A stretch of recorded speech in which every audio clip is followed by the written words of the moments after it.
Right, hello everyone, and thank you very much for having me. So I'm based in one of the largest sequencing centers in Canada, and we're attached to the Provincial Cancer Agency. So one of our largest ongoing projects is the Personalised OncoGenomics program, or POG, where it's an ongoing clinical trial. We sequence patients with no other line of therapy available to them, advanced cancer patients, sequence their tumor with whole genome short-read sequencing and transcriptome, and then look for lines of therapy that might apply to their particular tumor, report that back to a molecular oncology board, and in quite a lot of cases we're able to recommend therapies, and often patients are a little bit too sick to actually benefit from them, but where they are, about half the time it actually really does help them, and there are quite a lot of people who are alive today who wouldn't be because of this program. So we were quite interested in how we could add to this with long-read sequencing.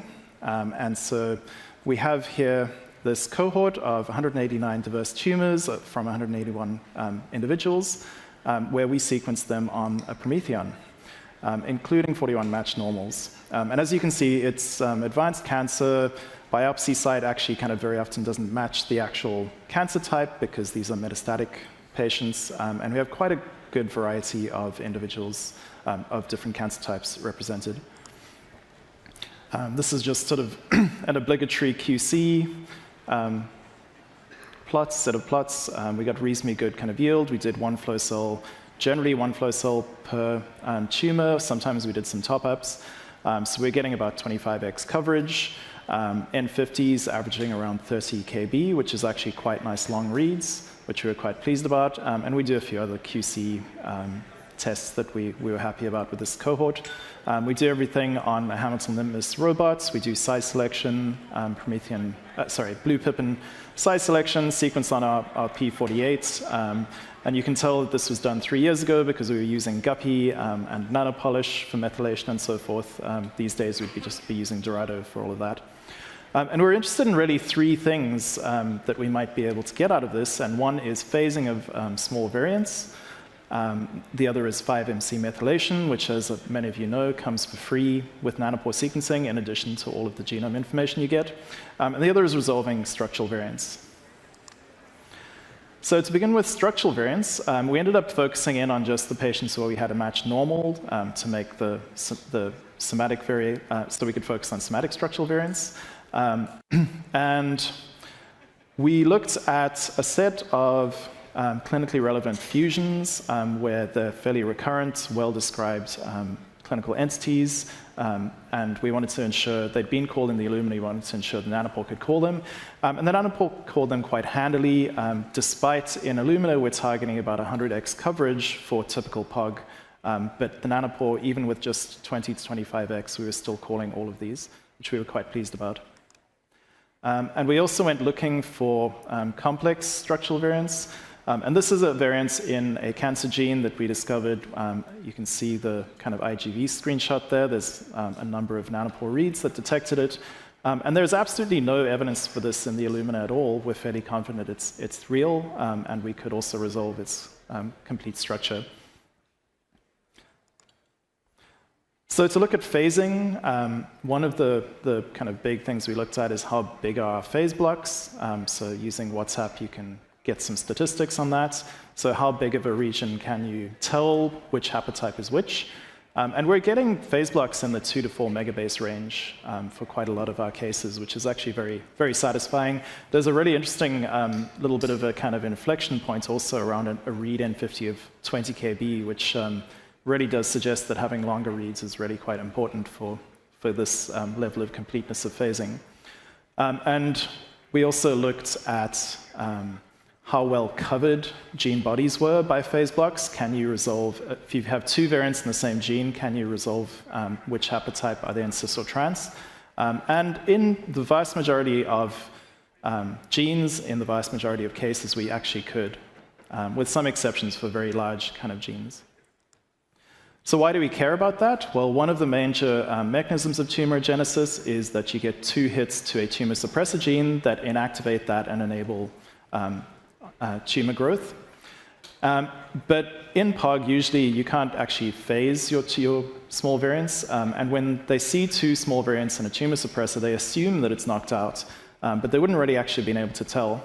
But with long-read sequencing with these big phase blocks, we can actually see that, and here's an example of P10, which had two somatic deleterious variants in it, but they're actually in cis to each other, and whereas they'd been assumed to be in trans. In this particular case, the other haplotype was actually knocked out by LOH, so it didn't affect the kind of diagnosis. You can actually kind of see the fewer reads on the blue haplotype there. But it's very satisfying to know that we can actually check this. And in fact, across the cohort, we looked at quite a number of these cases.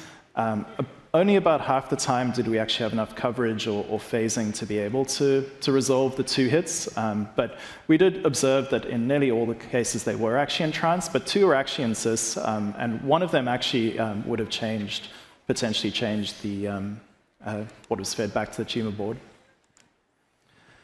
So the other thing you can do with phasing is we have short-read RNA-seq, and you can look at allele-specific expression. So is one haplotype expressed more than the other haplotype, which quite a lot, often in a lot of mechanisms of tumorigenesis you expect to happen. But we can also, the SNPs that you use to determine allele-specific expression, you can map that back down to the phased SNPs in the genome, and that's quite advantageous for some kind of downstream analysis we can do. Most of the time when you see this kind of allele-specific expression, it's in regions of imbalanced copy number and LOH, which is kind of unsurprising. But a few cases they're not. And for example, here is one of our kind of tumor suppressors where we resolved two SNPs, and we could also see both of them in the RNA-seq. And in fact, one of the SNPs causes a frame shift mutation, and you see consequent kind of lower expression of that haplotype because of nonsense-mediated decay. And that's just a nice kind of confirmation of the kind of deleterious nature of that SNP. We also looked at 5MC, as one does. One of the issues in this particular cohort is that many of the cases are metastatic. Sometimes the actual tumor type is unknown because the tissue of origin is unknown.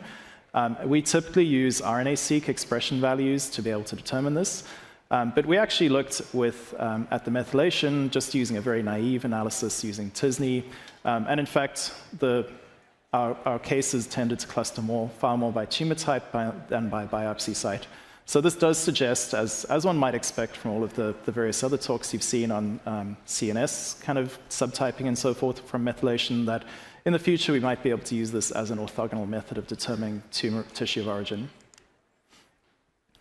Bringing all of these things together, of course, we can also look at things like extrachromosomal circular DNAs. And here is one that we found that has an NRG1 oncogene that's been amplified in the ecDNA. We could resolve the full structure of the ecDNA using the long reads, but we could also look at the methylation on that particular haplotype and determine, we actually observed in the RNA-seq that despite being very amplified in the genome, the NRG1 was not overexpressed. And the reason is that it seems like on the ecDNA, it's actually being methylated at the promoter region to suppress its expression, which is quite an interesting kind of biological sort of insight and also nice kind of confirmation of what we saw in the RNA-seq. We can, and you may have seen Michelle's talk earlier, and Vanessa has spoken here before and helped us out with this project. We can look at HPV integration, resolve HPV integration events, classify them according to this system that Vanessa has created. And we can also then look at, on the same haplotypes, at which genes they're dysregulating as a result of the integration. And then the other thing we can look at is allele-specific methylation in promoter regions of tumor suppressors. One case actually had an MLH1 germline promoter methylation event, which has been described in the literature before as a causal mechanism of Lynch syndrome, which is a syndrome where people tend to get lots of different tumors over the course of their lives. And that actually matched with this patient's kind of presentation. And then we also looked, and it was in the tumor, the other haplotype had in fact been knocked out by LOH, and the first haplotype was methylated. So that was showing how this MLH1 is being inactivated as a mechanism of tumorigenesis in this tumor. And we actually, when we looked across our cohort, found another case where both haplotypes had been methylated and MLH1 had actually been knocked out by methylation on both sides. The other thing we looked at with gene promoter methylation is we often look at homologous recombination deficiency. We can measure this just in the Illumina sequencing, just looking at genomic features.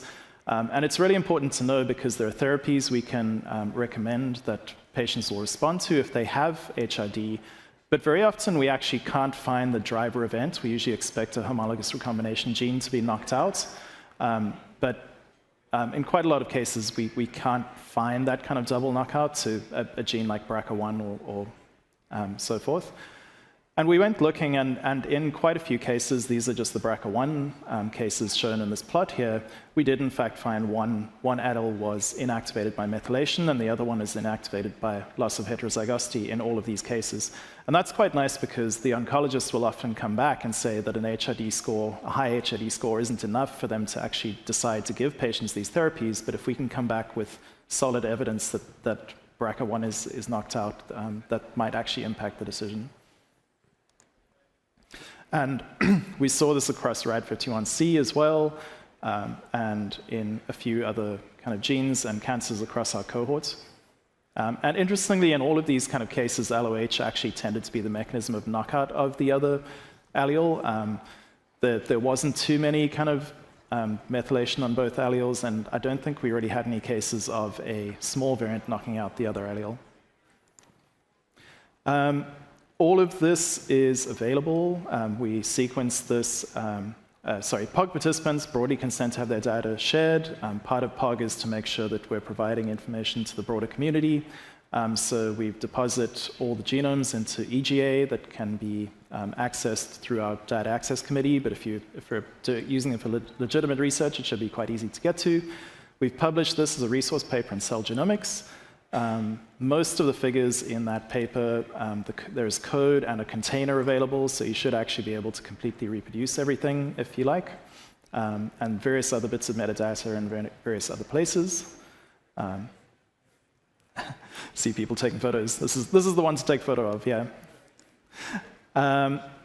So just to summarize, this is work we did in 2022 and 2023. We sequenced 181 cancer cases. We can show that although the majority of multi-hits to tumor-suppressed genes are biallelic, we can actually detect when they aren't, which is actually really quite important. DNA methylation might be useful for determining tissue of origin. Phased methylation, that is, detect other mechanisms of tumor suppressor inactivation. We are able to reliably call clinically relevant fusions, and all of this is released for everybody to use. So since then, we've done a whole lot more sequencing, and all of that is going to be ultimately going into EGA. Some of it, I think, is going to be uploaded over the next few months. Also starting this year, all new POG tumors, while they actually go through that cycle of diagnosis, if they're appropriate, if they're not FFPE and so forth, will receive nanopore sequencing of the tumor. There are a couple of POG-related research projects that are using this as well. And I'm aware of at least 600 tumors that we've sequenced so far on the PromethION. As part of supporting this as being a part of POG, we are starting to establish a workflow for routine analyses. And also we've started doing, particularly Veronica, has been doing a deeper explanation of promoter methylation of tumor suppressors and other oncogenes across our cohorts. And I really encourage you to see her talk tomorrow for more information about this. And this was a Herculean effort. There were probably about 10 people doing a lot of the primary analysis, a huge number of support people. And of course, we always have to thank the entire POG team and all the patients and their families. And with that, I'm happy to take questions.